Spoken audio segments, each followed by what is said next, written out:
Though these stories are mine, the idea to tell them was not.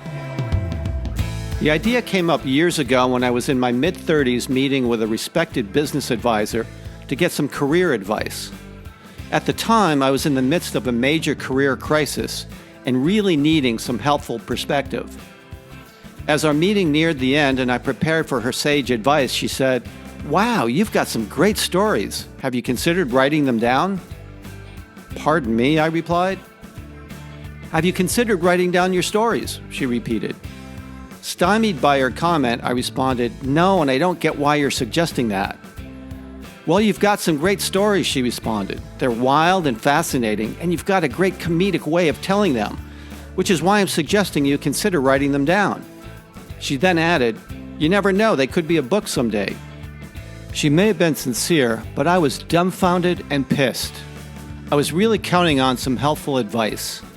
Her unexpected comment seemed frivolous and tone-deaf to my situation. But that's how the seed for this was planted.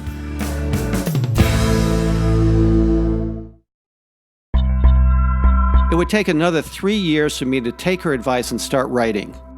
But once I did, I ended up with 19 essays. As a lark, I turned them into a book draft and put some feelers out.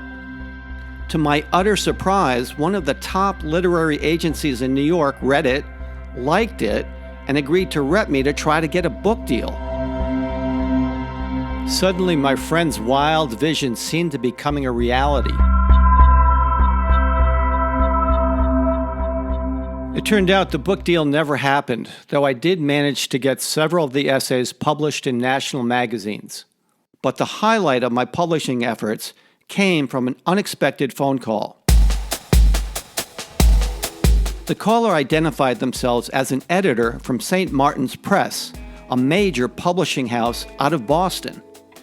He said he was needing my bio information for the book. "What book?" I replied. He hesitated. "The book we're publishing that includes your essay? You don't know about it?" Now I hesitated. Actually I don't." He explained that the book being published was a collection of essays on themes relating to American popular culture. Entitled Mirror on America, it would be used in colleges and universities around the U.S., with an initial printing of 100,000 copies. My essay, entitled Mad Ave, about the crazy ad business, was being included in the book. I was speechless.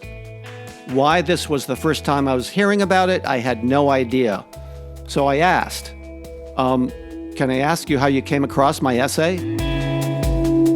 He explained that one of the authors of Mirror on America noticed my essay in a magazine and then contacted the magazine for permission to use it in the book.